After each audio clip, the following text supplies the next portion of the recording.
This is Max and Mia podcast. Hey everyone, welcome back to Max and Mia podcast. Hello there, amazing listeners. We're so happy to have you with us today.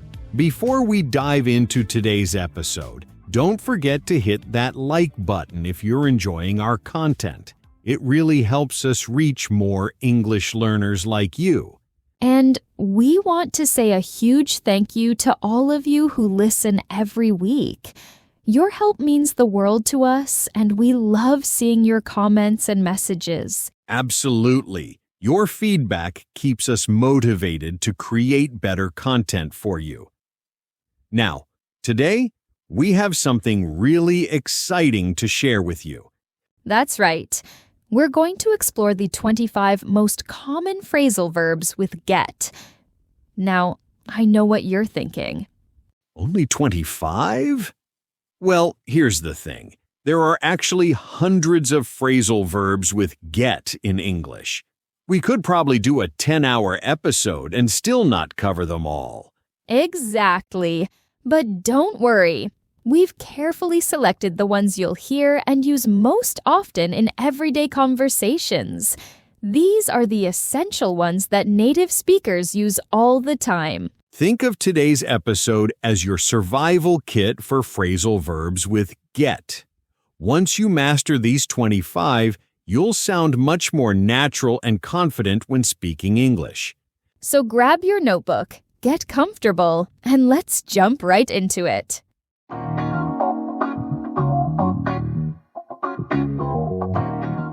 All right, let's start with our first phrasal verb, get up.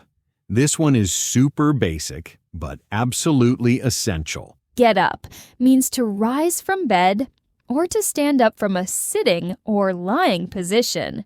It's one of the first things we do every morning. Exactly. Here's my example. I usually get up at 7 a.m. on weekdays, but on weekends, I love to sleep in until 9 or 10. Nice one. And here's mine. When my alarm goes off, I always hit the snooze button 3 times before I actually get up. Anyone else do that? Guilty as charged. So remember, get up. It's all about that movement from lying down or sitting to standing or getting out of bed. Moving on to number 2, get on. This phrasal verb means to board or enter a form of transportation like a bus, train, plane, or bike. Right, it's the opposite of get off. Think about it this way. You get on something that takes you places. Perfect explanation. Here's my example.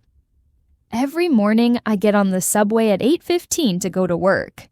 If I miss that train, I'm definitely going to be late. And here's mine. My little nephew just learned how to get on his bicycle without help. He's so proud of himself. Oh, that's adorable. So remember, everyone, get on is for boarding transportation or climbing onto something. Now let's talk about get off, which is exactly the opposite of get on. It means to leave or exit transportation or to come down from something. Here's my example. I always get off the bus 2 stops before my house because I like to walk the last part and get some fresh air. And here's my example. Be careful when you get off that ladder.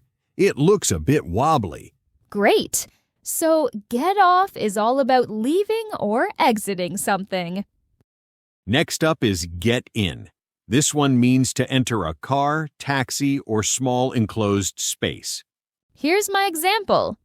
It's starting to rain. Quick, get in the car before we get soaked. And here's mine.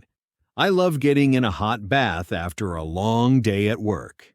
Nice. Remember, get in is for entering cars or enclosed spaces. And naturally, we have get out, which means to exit or leave a car, room, or enclosed space. Here's an example. The movie was so boring that we decided to get out of the theater after just 30 minutes. And my example, I need to get out of this stuffy office and get some fresh air. Exactly. Get out is the opposite of get in. It's about leaving enclosed spaces. Let's move on to get back.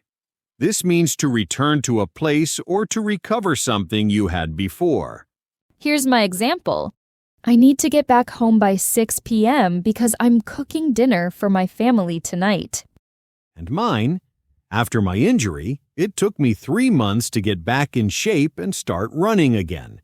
Great. So, get back is about returning or recovering something. Next is get away, which means to escape or leave a place, often to take a break or vacation. For example, I'm so stressed with work. I really need to get away for a weekend and relax. Here's mine. The thief tried to get away, but the police caught him 2 blocks from the bank. Excellent. Get away can mean escape or take a break from your routine. Now, get over, this means to recover from an illness, problem, or difficult situation. My example. It took me 2 weeks to get over that terrible flu I had last month. And here's mine. She's still trying to get over her breakup, but she's feeling better every day. Right. Get over is all about recovery and moving past difficult times. The next one is get along. It means to have a good relationship with someone or to manage in a situation. Here's my example. My roommate and I get along really well. We never fight about anything. My example, how are you getting along in your new job? Are you enjoying it so far? Get along is about good relationships or managing well in situations. The next one is get through, which means to survive a difficult period or to successfully complete something challenging. Here's my example. I don't know how I'm going to get through this busy week with 3 exams and 2 projects. And mine? My grandmother got through the war by staying positive and helping her neighbors. Exactly. Get through is about surviving or completing difficult situations. Let's move on to get by. This means to manage or survive with limited resources or in difficult circumstances. For example, my salary isn't huge, but I can get by if I'm careful with my spending. Here's mine. Even though he doesn't speak much Spanish, he can get by when he travels to Mexico. Right. Get by is about managing with what you have, even if it's not ideal. Next up is get ahead, which means to make progress or advance in life, work, or a competitive situation. My example. She worked overtime every week because she really wanted to get ahead in her career. And here's mine. If you want to get ahead in this class, you need to do all the homework and participate actively. Excellent! Get ahead is all about progress and advancement. Now we have get together, which means to meet or gather with other people, usually socially. Here's my example. We should get together for coffee sometime next week. I miss our long conversations. My example, the whole family gets together every Christmas to share dinner and exchange gifts. Get together is about social meetings and gatherings with people you care about. Moving forward, we have get across, which means to successfully communicate or explain an idea so others understand it. Here's my example. He tried to get across his feelings, but it was not easy. And mine. I'm having trouble getting across to my teenage son that studying is important for his future. Great. Get across is all about clear communication and making sure your message is understood. Our next phrasal verb is get into. This can mean to enter something, to become interested in something, or to be accepted somewhere. For example, I recently got into yoga and now I practice it 3 times a week. Here's mine. She studied really hard because she wanted to get into medical school. Excellent. Get into has multiple meanings. entering, developing interest, or gaining acceptance. Let's continue with get around, which means to travel from place to place, or to avoid or overcome a problem. My example: I don't have a car, so I get around the city by bus and subway. And here's mine. There's construction on the main road, but we can get around it by taking the side streets. Get around is about movement and finding solutions to obstacles. Finally, let's look at get down, which can mean to descend from a height or to feel sad or depressed. Here's my example. The cat climbed up the tree but couldn't get down, so we had to call the fire department. My example: don't let the rainy weather get you down. Spring will be here soon. Exactly. Get down can be literal, coming down from somewhere, or emotional, feeling sad. Here's another important one: get on with, which means to continue doing something or to have a good relationship with someone. My example: stop procrastinating and get on with your homework. It's not going to do itself. And here's mine: I get on with my boss really well. We have similar ideas about work. Great. Get on with can mean continuing a task or having good relationships. Time for get rid of, which means to eliminate, throw away, or remove something you don't want anymore. For example, I need to get rid of all these old clothes that don't fit me anymore. Here's mine: we finally got rid of that annoying noise in the car by taking it to the mechanic. Exactly. Get rid of is about removing unwanted things from your life. Now let's discuss get at, which means to reach something or to suggest or imply something indirectly. Here's my example. The keys fell behind the couch, and I can't get at them without moving all the furniture. My example: what are you getting at? Just tell me directly what you're trying to say. Get at can be physical, reaching something, or communicative, implying a message. Let's explore get up to, which means to be doing something, often something mischievous or questionable. Here's my example. What have you been getting up to lately? I haven't seen you in weeks. My example: the kids have been very quiet upstairs. I wonder what they're getting up to. Right. Get up to often suggests someone is doing something interesting or possibly troublesome. Another one is get off with, which means to avoid punishment or to have a romantic encounter with someone.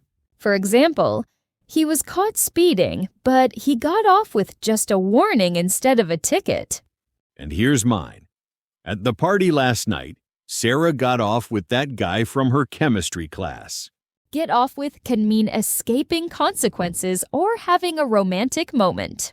Next, we have get out of, which means to avoid doing something you don't want to do, or to escape from a situation. My example: I tried to get out of doing the dishes by pretending I had homework, but Mom didn't believe me. Here's mine: how did you get out of that boring meeting so early? I was stuck there for 2 hours. Great. Get out of is about avoiding responsibilities or escaping situations. Almost there. Get back at means to take revenge on someone who has hurt or wronged you. Here's my example. After he embarrassed me in front of everyone, I wanted to get back at him somehow. My example: don't try to get back at your sister. It's better to talk about the problem like adults. Get back at is about revenge, though it's usually better to resolve conflicts peacefully. And our final one is get ahead of, which means to surpass someone or something or to anticipate and prepare for future problems. Here's an example. She studied extra hours every day and managed to get ahead of her classmates in math. Here's mine: we need to get ahead of this problem before it becomes a bigger issue for the company. Excellent. get ahead of is about surpassing others or being proactive about challenges. And there you have it, everyone. The 25 most essential phrasal verbs with get that you'll use in everyday English conversation. I know that was a lot of information to take in, but don't worry if you didn't catch everything. Remember, learning a language is a process, not a race. Absolutely. My advice is to pick 3 or 4 of these phrasal verbs and try to use them in your conversations this week. Once you feel comfortable with those, add a few more. That's excellent advice. And don't forget to use them in context. It's much better to learn phrasal verbs through real situations than only memorizing definitions. Before we wrap up, we want to thank you all for listening to another episode of Max and Mia podcast. Your support really means everything to us. If you enjoyed today's episode, please give us a thumbs up, share it with your English learning friends, and let us know in the comments which phrasal verb was new for you. And remember, we're here every week with new content to help you improve your English. Keep practicing, stay motivated, and most importantly, don't be afraid to make mistakes. Until next time, keep getting better at English. Bye, everyone. See you next week. Bye.